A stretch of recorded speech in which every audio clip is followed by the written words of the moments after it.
మరి ఇప్పటికే ముఖ్యమంత్రి గారు తగ్గేదేలే అని చెప్పని అన్నారు, మనకు గడ్డం లేదనుకోండి. మరి ఇప్పుడు అల్లు అర్జున్ గారు మరలా తగ్గేదేలే అని చెప్పని మరి ఇంకొక లెవెల్లో వెళ్ళబోతున్నట్టుంది. రాజు గారు మీరు బాగా తిప్పుతారేమో, నాకేమన్నా రాలేదు, మీరు చూపించండి. సరే, ఇది జరగబోతుంది. ఇప్పుడు ఏం జరుగుతుంది? ఫైటింగ్. ఎవరు తగ్గబోతున్నారు, ఎవరు తగ్గేదేలే అనబోతున్నారు అనేది మరికొద్ది సేపట్లో తెలుస్తుంది. అయితే రాజకీయ వర్గాల్లో, సినిమా వర్గాల్లో ఇప్పుడు మరికొద్ది సేపట్లో అల్లు అర్జున్ పెడుతున్నటువంటి ప్రెస్ కాన్ఫరెన్స్ సంచలనంగా మారింది. ఇటు ఆంధ్రప్రదేశ్, తెలంగాణ రెండు రాష్ట్రాల్లోని సినిమా అభిమానులు, రాజకీయ వర్గాలు కూడా చాలా ఆసక్తిగా ఇప్పుడు ఆ ప్రెస్ కాన్ఫరెన్స్ కోసం ఎదురు చూస్తున్నాయి. సినిమా వర్గం అయితే ఇప్పటికే సినిమాలో ఉన్నటువంటి ప్రముఖులైతే ఏం జరగబోతుంది, అల్లు అర్జున్ ఏం మాట్లాడబోతున్నాడు, ఏం మెసేజ్ ఇవ్వబోతున్నారు, ముఖ్యమంత్రికి కౌంటర్ చేయబోతున్నాడా లేక ముఖ్యమంత్రి కౌంటర్ని అటాక్ చేయబోతున్నాడా అనే దాని మీద చాలా చాలా ఆసక్తిగా ఎదురు చూస్తూ ఉన్నారు. మీడియా కూడా మొత్తం హై టెన్షన్ ముందు ఏర్పడింది. ఎందుకంటే ఏంటి అసలు ఇప్పుడు ముఖ్యమంత్రి గారు ఈరోజు అసెంబ్లీ సాక్షిగా ఆయన చేసినటువంటి కొన్ని కామెంట్స్ మాత్రం కొంత చర్చనీయాంశం అవుతూ ఉన్నాయి. ముఖ్యమంత్రి గారు చేసినటువంటి కామెంట్స్లో రేవంత్ రెడ్డి గారు చేసినటువంటి కామెంట్స్ కొంచెం అంటే ఒక రకంగా ఆయన మాట్లాడాల్సినటువంటి కావేమో అన్న చర్చ ఉంది, లేదు ఆయన వర్షన్ తను చెప్పినటువంటిది కరెక్టే అన్నటువంటి వర్షన్ ఉంది. ఇప్పుడు అందుట్లో మనం చూస్తే ఆయన మాట్లాడినటువంటి వాటిలో చాలా క్లియర్గా అంటే నన్ను ఎందుకు తిడుతుండ్రు ఆయన మాట్లాడిన దాంట్లో అల్లు అర్జున్ కాలు పోయిందా, కన్ను పోయిందా, కిడ్నీలు పోయాయా? అల్లు అర్జున్ కాలు పోయిందా, కన్ను పోయిందా, కిడ్నీలు పోయాయా? అల్లు అర్జున్ ఒక్కరోజు జైల్లో ఉన్నాడనగానే ఎందుకు పరామర్శిస్తున్నారు? ఆయన ఒక్కరోజు జైలుకి వెళ్ళి రావడంతో ఎందుకు పరామర్శలను కొనసాగిస్తున్నారు? ఓ మహిళ చనిపోయింది, ఓ బాలుడు చావు బతుకుల మధ్య ఉన్నాడు, వారిని ఎందుకు ఈ సినిమా వాళ్ళెవరూ పరామర్శించలేదు? అంటే అల్లు అర్జున్ని పరామర్శించడానికి ఇటు చిరంజీవి గారు కావచ్చు, అదేవిధంగా అందరూ ప్రముఖులు సినిమా ఇండస్ట్రీలో ఉన్నటువంటి వాళ్ళందరూ కూడా వెళ్ళటం, పరామర్శించటం, మాట్లాడటం జరిగింది. మరి అదే సందర్భంలో ఇప్పుడు వాళ్ళందరూ మరి ఎందుకు ఆ బాలుని పరామర్శించడానికి వెళ్ళలేదు అని చెప్పి కూడా ముఖ్యమంత్రి గారు ప్రశ్నించారు. మహిళ చనిపోయిన తర్వాత కూడా మళ్ళీ చేతులు ఊపుకుంటూ వెళ్తారా? మహిళ చనిపోయిందని తెలిసిన తర్వాత మీరు బయటికి వెళుతూ కూడా మళ్ళీ చేతులు ఊపుకుంటూ వెళ్తారా అని చెప్పని కూడా ఆయన ప్రశ్నించడం జరిగింది. ఏ క్యా ఆద్మీ హై, ఏం మనిషి ఇతనో అని చెప్పని మరొక ప్రశ్న ఆయన వేశారు. ఇటువంటి వాళ్ళ గురించి నేనేం మాట్లాడతాను అని కూడా ఆయన మాట్లాడారు. అసెంబ్లీ సాక్షిగా ఈరోజు ఆయన మాట్లాడినటువంటి కామెంట్స్ మొత్తం సంచలనంగా మారాయి. ఒక్కసారి ముఖ్యమంత్రి గారు అసెంబ్లీ సాక్షిగా ఏం మాట్లాడారో ఒకసారి చూద్దాం. మరి ముఖ్యమంత్రి గారు మాట్లాడినటువంటి ఈ మాటలకే మరి కొద్దిసేపట్లో అల్లు అర్జున్ దీనిపైన కౌంటర్ ఇవ్వబోతున్నారా అన్నటువంటి ప్రశ్న ఉత్పన్నమవుతుంది. ఒకసారి వారి వ్యాఖ్యలు చూద్దాం. 2వ తారీఖు వాళ్ళు అప్లికేషన్ పెట్టుకుంటే 3వ తారీఖు పోలీసులు తిరస్కరించారు. 4వ తారీఖు హీరో కానీ హీరోయిన్ కానీ సినిమా ప్రొడ్యూసర్స్ కానీ ఎవరు థియేటర్ రావడానికి వీల్లేదు. ఈ థియేటర్లో మేము సెక్యూరిటీ ఇవ్వలేము. ఈ థియేటర్కు ఉన్నది ఒకటే దారి. ఈ దారిలో ఇంతమంది వేలాది మంది అభిమానులు వచ్చినప్పుడు మేము కంట్రోల్ చేయలేము, వద్దు అని తిరస్కరించారు. తిరస్కరించిన తర్వాత కూడా 4వ తారీఖు 9:30 ప్రాంతంలో హీరో రావడం జరిగింది. రావడం కారులో వచ్చి థియేటర్లపై సినిమా తీసి మళ్ళీ కారులో వెళ్ళిపోతే పెద్దగా ఇంత ఇబ్బంది జరుగుతుండేనేమో లేదో నాకు తెలియదు.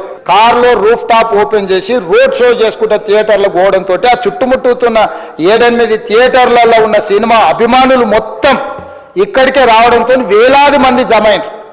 ఆ గేట్ ఒక్కసారి హీరో కారు లోపలికి పంపించడానికి ఆ ఉన్న గేటు తెరవడంతో వేలాది మంది ఒక్కటేసారి ఉప్పెనలాకు వచ్చారు. అందరు అభిమానులను విపరీతంగా అడ్డంగా ఎట్లా పడితే అట్లా తోయడంతో అటు నుంచి అభిమానులు హీరోని చూడాలి, కలవాలని ఒకవైపు నుంచి వాళ్ళని హీరో దగ్గరికే రానియొద్దని ఆయన ప్రైవేట్ సెక్యూరిటీ వెనక్కి నెట్టడం వల్ల ఈ తొక్కిసలాటలో ఆ శవాలుగా మారిన తల్లి కొడుకు చెయ్యి ఇడవలే అధ్యక్ష. అట్లే చెయ్యి బిగ్గర పట్టుకుని పోలీసు వెళ్ళి చూస్తే ఆ తల్లి ఆ చెయ్యి వదలకుంటే కన్నబిడ్డను పట్టుకుని తల్లి చచ్చిపోయింది అధ్యక్ష. 2వ తారీఖు థియేటర్ వాళ్ళు పోలీసులను హీరో దగ్గరికి వెళ్ళి చెప్పడానికి కూడా అనుమతి ఇవ్వకుండా థియేటర్ వాళ్ళు పోలీసులను బ్లాక్ చేశారు అధ్యక్ష. ఎప్పుడైతే హాస్పిటల్లో తల్లి చచ్చిపోయిన పిల్లగాడు కూడా ఆల్మోస్ట్ చావు నోట్లో ఉన్నాడు అని తెలిసి పోలీసులు వచ్చి ఏసీపీ వెళ్ళి చెప్పడానికి పోతే హీరోకు ఏసీపీ క్లియర్గా ఇద్దరు చనిపోయినరు, మీరు ఇక్కడ కూర్చుంటే థియేటర్లోనగా థియేటర్ బయట ఉన్న వేలాది మంది ఈ సినీ అభిమానులను మేము కంట్రోల్ చేయలేకపోతున్నాం, ల్యాండ్ ఆర్డరు శాంతి భద్రతలు చేయి దాటిపోయినాయి, మేము లాఠీ చార్జ్ చేయాల్సిన పరిస్థితి ఉంది, మీరు దయచేసి వెళ్ళిపోండి, వచ్చిండ్రు చూసిన కదా వెళ్ళిపోండి అంటే లేదు నేను సినిమా అయిపోయే వరకు ఇట్లే కూర్చుంటానని పోలీసులతో చెప్పిండని సిటీ కమిషనర్ నాకు చెప్పడం జరిగింది అధ్యక్ష. పై అధికారి రంగంలో దిగి మీరు ఇక్కడ నుంచి కదలాల్సిందే అని బలవంతంగా అతన్ని సినిమా మధ్యలో 12 గంటల సమయంలో ఆ సమయంలో అతను తీసుకొచ్చి బండెక్కిస్తే మళ్ళీ అతను రూఫ్ టాప్ ఓపెన్ చేసి మళ్ళీ చేతులు ఊపుకుంటూ రోడ్ షో చేసుకుంటూ అంటే తల్లి చనిపోయి పిల్లగాడు చావు బతుకుల మధ్యలో ఉన్నాడు మీరు వెళ్ళండి అని వెనక్కి పంపిస్తే కూడా మళ్ళీ కారులో రూఫ్ టాప్ ఓపెన్ చేసి చేతులు ఊపుకుంటా రోడ్ షో చేసుకుంటా అతను వెళ్ళిపోయింది అధ్యక్ష. పోలీసులు కేసు చేసిరు. నెలకు 30,000 జీతంతో పనిచేసి ఒక ప్రైవేటు చిన్న దాంట్లో ఉద్యోగం చేసుకునే తండ్రి తన కొడుకు ఆయన అభిమానాన్ని కుటుంబము 12,000 రూపాయలు 3,000కు ఒక టికెట్ 12,000 రూపాయలు పెట్టి సినిమా థియేటర్కి వెళ్తే థియేటర్లో చనిపోతే చనిపోయిన 11వ రోజు వరకు వీళ్ళు ఎవరు హీరో కానీ ప్రొడ్యూసర్ కానీ ఎవరు కానీ ఆ కుటుంబాన్ని చనిపోయిన కుటుంబాన్ని కానీ హాస్పిటల్లో చావు బతుకుల మధ్యలో ఉన్న పిల్లవాడిని పరామర్శించడానికి కూడా పోలేదు అధ్యక్ష. ఇది ఏ రకమైన మానవత్వం అధ్యక్ష నాకు అర్థం కాలే. ఇలాంటి మానవత్వం లేకుండా వ్యవహరించిన వాళ్ళను పోలీసులు విధి నిర్వహణలో భాగంగా పోలీస్ స్టేషన్కు తీసుకెళ్తే ఎంత నీచమైన భాష వాడిన అధ్యక్ష యూట్యూబ్లలో మీరు చూడండి. ఒక్కరోజు అతను పొయ్యి వస్తే సినీ ప్రముఖులందరూ అతని ఇంటికి వెళ్ళి అతనికి మొత్తం ఏదో కాళ్ళు చేతులు యాక్సిడెంట్లో పోయినట్టు కన్నీళ్లు గారుస్తారు. ఈ సినీ ప్రముఖులు ఒక్కరైనా హాస్పిటల్కి పోయినరా అధ్యక్ష? నేను సూటిగా తమ ద్వారా సినీ ప్రముఖులను నేను అడుగుతున్నా అధ్యక్ష. తల్లి చనిపోయి 9 సంవత్సరాల పిల్లగాడు బ్రెయిన్ డెడ్ అయ్యి ఆక్సిజన్ అందక 20 రోజుల నుంచి హాస్పిటల్లో కోమాలో ఉంటే ఈ సినీ ప్రముఖులు ఒక్క రోజు కోసం పోలీస్ స్టేషన్ పోయిన ఇంటికాడ క్యూ కట్టి ప్రభుత్వాన్ని తిడుతుండ్రు, నన్ను తిడుతురు, అతన్ని పరామర్శిస్తారు. ఏమైంది అధ్యక్ష? అతను కాలు పోయిందా, కన్ను పోయిందా, చేయి పోయిందా, ఏమైనా కిడ్నీలు దెబ్బతిన్నా, ఏమైంది? సినిమా ఇండస్ట్రీలో ఉన్న ప్రముఖులు ఏం ఆలోచన చేస్తుండ్రో ఏం కోరుకుంటుండ్రో నాకైతే తెలియదు. బెనిఫిట్ షోలు వేసుకోవడానికి ప్రత్యేకమైన అనుమతులు ఇచ్చింది నా ప్రభుత్వమే కదా, మా ప్రభుత్వమే అధ్యక్ష.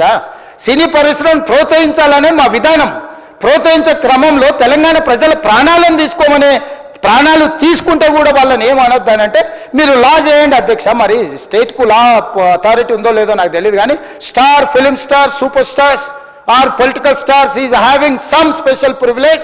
If they murdered anyone also, we need not to prosecute or otherwise we need not to book any case against these personalities అని మనం మీరు చట్టం చేస్తా అంటే సినీ ప్రముఖులకు కానీ రాజకీయ ప్రముఖులకు కానీ స్టార్లని ఫీల్ అయ్యే వాళ్ళ పట్ల ప్రత్యేకమైన చట్టం ఉంటుంది. వాళ్ళ మీద కేసులు పెట్టొద్దని మీరు ఏమైనా చట్టం చేస్తే ఆ చట్టం అమలు చేస్తాం అధ్యక్ష.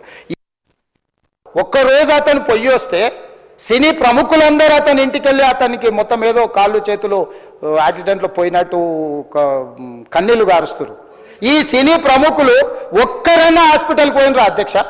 నేను సూటిగా తమ ద్వారా సినీ ప్రముఖులను నేను అడుగుతున్నా అధ్యక్ష.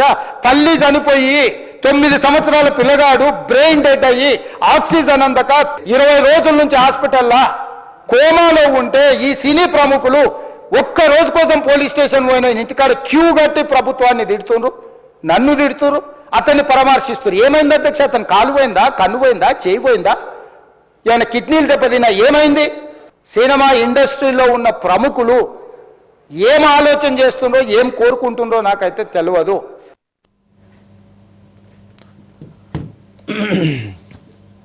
ముఖ్యమంత్రి గారి స్పీచ్లో కొన్ని కీలకమైనటువంటి అంశాలు ఉన్నాయి. అంటే ఒక తల్లి చనిపోయి బిడ్డ చాలా క్రిటికల్ సిచ్యువేషన్లో ఉంటే ఆయన సినిమా కంటిన్యూగా చూడాలనుకున్నాడు. ఆయన లేపి పంపించే క్రమంలో ఆయన మరలా బయటకు వచ్చి అందరికీ అభివాదం చేస్తూ వెళ్ళారు. ఇది తప్పు కాదా అని చెప్పని ముఖ్యమంత్రి గారు ప్రశ్నించారు. 1. 2, ఆయన ఒకరోజు పోలీస్ స్టేషన్కి తీసుకెళ్ళి పంపిస్తే ఆయన ప్రముఖులందరూ కూడా ప్రముఖ సినిమా వాళ్ళందరూ కూడా వెళ్ళి ఆయన పరామర్శించారే, ఏమైంది, ఆయనకి కాళ్ళు ఇరిగినాయా, చేతులు ఇరిగినాయా, కిడ్నీలు పోయినాయా, ఏం పోయినాయి అని మీరు ఆయన పోయి పలకరించారు, పరామర్శించారు అని చెప్పి మరొక ప్రశ్నని ఆయన లేవనెత్తారు. ఎందుకు మీరు హాస్పిటల్కి వెళ్ళి పరామర్శించలేదు అని చెప్పని కూడా అడిగారు. ఇక్కడ కొన్ని అంశాలని మనం కొంచెం లోతుగా చూడాల్సినటువంటి అంశం ఉంది. ముఖ్యమంత్రి గారి ఆవేదనలో, ముఖ్యమంత్రి గారి బాధలో అర్థం ఉండొచ్చు. కానీ ఇప్పుడు ఆ పిల్లవాడు ఐసీయూలో ఉన్నాడు, ఇంటెన్సివ్ కేర్ యూనిట్లో ఉన్నాడు. ఇంటెన్సివ్ కేర్ యూనిట్లో ముఖ్యమంత్రి గారు చెప్తున్నారు అత్యంత ప్రమాదకరమైనటువంటి పరిస్థితుల్లో ఉన్నారని. అత్యంత ప్రమాదకరమైన పరిస్థితుల్లో ఐసీయూలో ఉన్న వ్యక్తి దగ్గరికి సినిమా హీరోలు కానీ వీళ్ళు వెళ్ళి ఎలా పరామర్శిస్తారు? వైద్యులు ఏం చెప్తారు? ఐసీయూలోకి ఎక్కువ మంది రాకుండా ఉండటం మంచిది అని చెప్తారు. మరి ఐసీయూలోకి తొందరగా రానియరు కూడా. మరి వీళ్ళందరూ ప్రముఖులు వెళ్ళి ఆసుపత్రి దగ్గరికి వెళ్ళి అక్కడికి పోయి పరామర్శించడం అనేటువంటిది ఎంతవరకు కరెక్ట్ అవుతుంది? మరి మంత్రులు వెళ్ళి పరామర్శించారా? మంత్రులు వెళ్ళి కూడా మరి పరామర్శించలా. ఎందుకు పరామర్శించలేదు? ఐసీయూలో ఉన్నారు కాబట్టి పరామర్శించలేదు. ముఖ్యమంత్రి గారు కూడా వెళ్ళి పరామర్శించేవాళ్లే, కానీ అక్కడ ఉన్నటువంటి సిచ్యువేషను ఐసీయూలో ఉన్నారు కాబట్టి అది సరైనది కాబట్టి కావున వాళ్ళు కూడా అందుకని వెళ్ళి ఉండకపోవచ్చు. అంటే దీని అర్థం ఏంటంటే అక్కడికి వెళ్ళి పరామర్శిస్తారా లేదా అనేది వేరే విషయం. సరే, మిగిలిన వాళ్ళు పరామర్శిస్తారా లేదని పక్కన పెడితే అల్లు అర్జున్ కావచ్చు, లేదా ఒకరిద్దరు వెళ్ళి ఉండేవాళ్ళేమో. ఎందుకంటే ఆ ఇన్సిడెంట్ జరిగింది అల్లు అర్జున్ సినిమాకు సంబంధించినటువంటి దీంట్లో కాబట్టి వాళ్ళు వెళతారు. మిగిలినటువంటి వాళ్ళందరూ కూడా ఎందుకు వెళతారు? వెళ్ళరు కదా. ఇప్పుడు ప్రభుత్వం వైపు నుంచి ముఖ్యమంత్రి గారు మాట్లాడుతున్నారు, మరి ప్రతిపక్ష నేతలు అందరూ కూడా ఈ ఆర్గ్యుమెంట్ చేయరు కదా. సరే, ఏదైనా కానీ జరిగినటువంటి ఇన్సిడెంట్ బాధాకరమైనటువంటి అంశం. సరే, ముఖ్యమంత్రి గారి వాదనలో కొన్ని అంశాలు ఆమోదయోగ్యంగా ఉన్నాయి, కొన్ని అంశాలు ఆమోదయోగ్యంగా లేవు. అంటే ఎవరైతే అల్లు అర్జున్ థియేటర్ దగ్గర వ్యవహరించినటువంటిది సరైనటువంటిది, సమంజసమైనటువంటిది కాదేమో, కానీ అంత మాత్రం చేత ఆయన జైలుకు వెళ్ళొచ్చిన తర్వాత, అంటే అరెస్ట్ చేసి ఒక నైట్ జైల్లో పెట్టిన తర్వాత ఉదయం ఇంటికి వచ్చిన తర్వాత ఎవరైనా కానీ కుటుంబ సభ్యులు కానీ శ్రేయోభిలాషులు కానీ పరామర్శించడం అనేటువంటిది ఎందుకు పరామర్శిస్తారు? అరే, ఒక కష్టం వచ్చింది, ఒక బాధ వచ్చిందే, మనిషి బాధపడుతుంటాడే అని చెప్పని పరామర్శిస్తారు. ఒకటి ఆనందం ఉన్నప్పుడు షేర్ చేసుకుంటారు, బాధ ఉన్నప్పుడు పరామర్శ చేస్తారు. అంటే నైట్ జైల్లో ఉండి వచ్చాడు, అది అందుకని ఆయనతో ఉన్నటువంటి స్నేహం దృష్ట్యా అందరూ వెళ్ళి పరామర్శ చేశారు. మరి ఆ పరామర్శ చేసినటువంటి అంశంలో మరి ముఖ్యమంత్రి గారు ఆయన కాలు ఇరిగిందా, చెయ్యి ఇరిగిందా, కిడ్నీలు పోయాయా, ఎందుకు పరామర్శించారు అని అడగటం కూడా అది సరైనటువంటిది కాదేమో. కానీ అల్లు అర్జున్ కూడా వాటన్నిటిని వీడియోలు తీసి వాటన్నిటిని కూడా పబ్లిక్ చేయటం అనేటువంటిది అది సరైనది కాదు. అల్లు అర్జున్ అలా చేయటం వలన అతను కొంత నెగిటివ్ అయ్యారు. లేనట్లయితే ఆయనకి ఆ రోజు ఇన్సిడెంట్ జరిగినప్పుడు అల్లు అర్జున్ దాని మీద రియాక్ట్ అయినప్పుడు ఆయనకి అంత సానుభూతి రాలేదు. ఎప్పుడైతే ప్రభుత్వం అరెస్ట్ చేసి ఆయన జైలుకు పంపించిందో అప్పుడు ఆ నైట్ ఎప్పుడైతే ఉన్నారో అప్పుడు ఆయన మీద కొంత సానుభూతి వచ్చింది ప్రజల్లో. ఎప్పుడైతే ఆయన మరలా ఇంటికి వచ్చిన తర్వాత వచ్చినటువంటి వాళ్ళందరిది వీడియోలు తీసి వాటన్నిటిని లైవ్లు పెట్టి వాటన్నిటిని చూపించేటువంటి ప్రయత్నం చేశారో అప్పుడు మరలా ప్రజల్లో మళ్ళీ విభిన్నమైనటువంటి చర్చ జరిగింది, కొంత నెగిటివ్ క్రియేట్ అయింది. సరే, మరలా ఇప్పుడు ముఖ్యమంత్రి గారు సరే అయిపోయింది, అసెంబ్లీ సాక్షిగా మరలా ఇప్పుడు జరిగినటువంటి ఆ వ్యాఖ్యలలో ముఖ్యమంత్రి గారు బాధలో అర్థం ఉంది, ప్రభుత్వం యొక్క ఆలోచనలో అర్థం ఉంది. అదేవిధంగా వారు చెప్పినటువంటి కొన్ని అంశాలలో ఆమోదయోగ్యమైనవే, కొన్ని అంశాల్లో అల్లు అర్జున్ గారు వ్యవహరించినటువంటి విధానం సరైనది కాదనిపించింది. కానీ మొత్తం ఇండస్ట్రీని ఎవరైతే కలిసినటువంటి వాళ్ళందరినీ కూడా ఎందుకు పోలేదు, ఎందుకు పరామర్శించలేదంటే ఆ పిల్లవాడిని ఎలా అని పరామర్శిస్తారు? వాళ్ళకి ఏ రకమైనటువంటి దాంట్లో ఇది ఉంది? అల్లు అర్జున్తో వాళ్ళకి స్నేహం ఉంది కాబట్టి వాళ్ళు వెళ్ళుండొచ్చు. సరే, వాళ్ళు అక్కడికి వెళ్ళినా కానీ అరే ఆ రోజు జరిగింది తప్పు, జాగ్రత్తగా ఉండటం మంచిది దగ్గర నుంచి మనం కూడా అనుకోవచ్చు. అది ఆ మద్దతు ఇవ్వటాన్ని ఆయన ఎందుకో ఏకీభవించలేదు. ఏ మద్దతు ఇవ్వటాన్ని? అల్లు అర్జున్కి ప్రముఖులు హీరోలందరూ మద్దతు ఇవ్వటాన్ని ఆయన ఎందుకో దాన్ని ఆయన ఇష్టపడలేదు. నేను జైల్లో వేసిన తర్వాత, నేను చర్యలు తీసుకున్న తర్వాత ఎలా మద్దతు ఇస్తారు అనేది వారికి కొంత ఆగ్రహం ఉండుండొచ్చేమో. సరే, ఇక అంటే ప్రజలను రక్షించాల్సిన బాధ్యత నాపై ఉంది కదా అని కూడా ఆయన ఈ యొక్క అంశాన్ని కూడా మళ్ళీ తీసుకొచ్చారు. ప్రజలను రక్షించాల్సినటువంటి బాధ్యత ముఖ్యమంత్రి గారి మీదే ఉంటుంది, అందుట్లో ఎటువంటి సందేహం లేదు. మరి అసలు ఇక్కడ ఒక అంశాన్ని మనం పరిశీలించాలి. ఎక్కడో లా అండ్ ఆర్డర్ విషయంలో కొంచెం కన్ఫ్యూజన్ క్రియేట్ అవుతుంది. ఎవరైతే సినిమా వాళ్ళు 2వ తేదీన వాళ్ళు అప్లై చేసుకున్నారు, 3వ తారీఖు రిజెక్ట్ చేశారు. మరి 4వ తారీఖు అల్లు అర్జున్ వచ్చినప్పుడు ఎందుకు వెనక్కి పంపలేదు? ఎందుకు పోలీసులు దగ్గరుండి లోపలికి తీసుకెళ్లారు? ఎందుకు పోలీసులు దగ్గరుండి లోపల కూర్చోబెట్టారు? ఎందుకు పోలీసులు గేట్ ఓపెన్ చేసి లోపలికి తీసుకెళ్లారు? ఆయన లోపలికి వెళ్ళి కూర్చుంది 9 గంటలకి, ఇన్సిడెంట్ జరిగింది 10 గంటలకి. 9 గంటలకు ఆయన లోపలికి వెళ్ళి కూర్చుంటే 10 గంటలకు ఇన్సిడెంట్ జరిగింది. అంటే ఆయన లోపల ఉన్నాడు, సినిమా థియేటర్లో ఉన్నాడు, జరిగింది ఇన్సిడెంట్ గేటు బయట. మరి ఆయన లోపల ఉన్నప్పుడు గేటు బయట ఇన్సిడెంట్ జరిగింది, మరి ఏమనాలి దీన్ని? ఇప్పుడు ఇందాక ముఖ్యమంత్రి గారు చెప్తున్నారు, మరి తర్వాత 10 గంటల ప్రాంతంలో ఇన్సిడెంట్ జరిగిన తర్వాత ఆయన వెళ్ళమన్నాము, ఆయన ఉంటానన్నాడు, తర్వాత 12 గంటలప్పుడు మేము పంపించామని కూడా అన్నారు. అంటే ఇన్సిడెంట్ జరిగింది 10 గంటలకి, ఆయన వచ్చింది 9 గంటలకి, ఆయన లోపల ఉంది 9 గంటలకి, మరి ఆయన బయటికి వెళ్ళింది 12 గంటలకి. అంటే ఇన్సిడెంట్ జరిగినప్పుడు ఆయన లేడు. కానీ ఆయన చేసినటువంటి తప్పు ఏంటంటే అప్పుడు బయటకు వచ్చి వాళ్ళని పరామర్శించి, లేదా బయటకు వచ్చి ఇన్సిడెంట్ జరిగింది కాబట్టి సైలెంట్కి వెళ్ళినట్లయితే ఇబ్బంది ఉండేది కాదు. ఆయన దానికి సంబంధించి బయటికి ఎక్కి మళ్ళా కూడా అప్పుడు ఓపెన్ టాప్ జీప్ మీద అందరికీ కూడా అభివాదం చేయటం అనే దాన్ని వారు కొంత అభ్యంతరం వ్యక్తం చేస్తున్నారు. సరే, ఏదైనా కానీ సినిమా ఇండస్ట్రీ వర్సెస్ ముఖ్యమంత్రి రేవంత్ రెడ్డి గారు ప్రభుత్వం మధ్య ఒక వార్ నడుస్తుంది. ఫైరా, వైల్డ్ ఫైరా, తగ్గేదేలేనా, ఎవరు తగ్గుతారు ఎవరు నెగ్గుతారు అనేటువంటిది కూడా చూడాలి.